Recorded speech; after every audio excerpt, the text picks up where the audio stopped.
Welcome to NFL News Update, where touchdowns meet headlines. Stay in the game with the freshest NFL updates. This is your quick dive into football fervor. Colts GM Chris Ballard on young CBS. We think these guys are gonna continue to get better. During this offseason, the Colts appear to be focused on strengthening their secondary, but with the players they currently have. Kenny Moore-Itu is already Indianapolis' top corner, but there are a few younger defensive backs that could shine this season as long as no injuries arise. I like our three young corners, Colts general manager Chris Ballard said via The Athletic. Now, Juju, Brents, has got to be healthy. We got to get Dallas, Flowers, back healthy, which we think we will. We think both of them are very good, and I think we kind of underestimated what Jaylon Jones did. I thought Jones played really good football last year and did against some very talented wideouts and never backed down. We think these guys are gonna continue to get better. Each of these players found their own way into the league, whether it was by being drafted or going undrafted before finding a roster spot. Ballard continued and talked about how it doesn't matter how they got there, but what they do. We think they can be guys. I don't care where they were drafted, Ballard said. Where was L'Jarius Sneed, a fourth-round pick, drafted? Let's go through the list. Where was ex-Chief CB and current 49ers starter Charvarius Ward drafted? Undrafted, right? But they had to develop through this. In his rookie year, Brents recorded 43 combined tackles, 6 passes defensed, 1 interception, and 1 forced fumble in 9 games played, 8 started. Not only did Brents show some promise for what kind of impact he could make, but so did Flowers. In his second year, Flowers recorded 15 combined tackles, 1 being a tackle for a loss and 3 passes defended in 4 games played and started. Jones played all 17 games this season and recorded 23 combined tackles, 1 of those being a tackle for a loss and 1 quarterback hit. Not only that, but in Week 7 against the Browns, Jones also showed the kind of skill that Ballard spoke about when he was lined up with wide receiver Amari Cooper on 18 of his 36 routes and allowed 0 receptions on 3 targets, according to Next Gen Stats. Jones and the rest of this young secondary may not be considered superstars, but they offer support when the Colts need it. Commanders' Dan Quinn is counting on Bobby Wagner as multiplier. He's all that I love about football. Dan Quinn's move from Washington to Dallas brought with it a number of former Cowboys.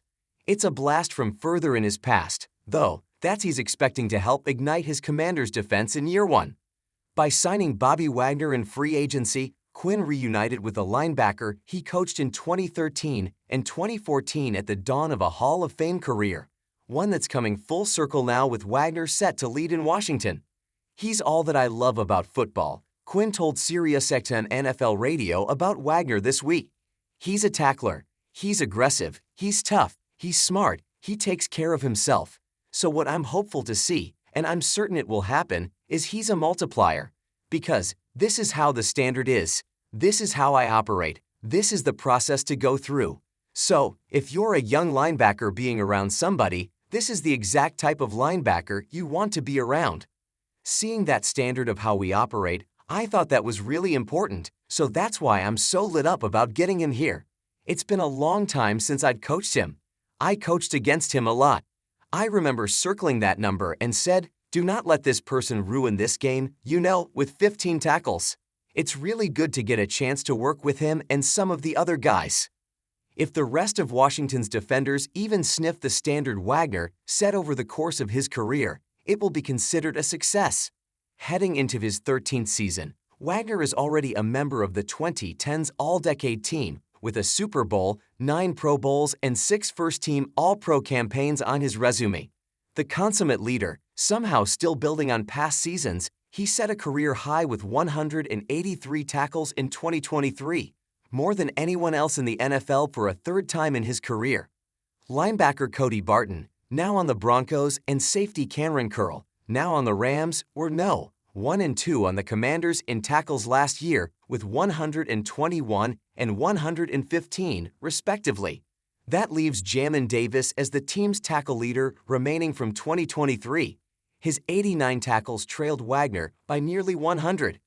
Wagner's sure tackling and being forever in the right place will need to spread throughout the new Commanders' defense under Quinn if the unit is to make an impactful enough leap after hitting rock bottom during the previous season. Washington ranked 32nd in both points and yards allowed in 2023, with the league's worst defense against the pass and the 6th worst against the run. He won't rebuild alone, of course. Quinn recruited 2 veteran edge rushers from Dallas in Dorrance Armstrong and Dant Fowler, and other outside signings like LB Frankie Louvu and S. Jeremy Chin should also aid fortification. But none carry the banner of football excellence like Wagner, even now entering his age 34 season. Thanks to Quinn being a first-year head coach, Wagner and the rest of the Commanders' vets can begin establishing the groundwork early, starting the first day of meetings and strength of conditioning on April 2 and holding a voluntary minicamp from April 22 to 24 before the draft. More than anything, how does this connection take place with the team? Quinn said, "How do you mesh him? And having the chance to come in a little early I think helps, because now some of these standards are in place before the rookies get to the building. Now there's some mentoring that can take place. This is how we'll do things. This is what you need to do." So having a month or so before the rookies get there, in this instance, is really helpful. With any luck, a culture will take hold and a turnaround will follow.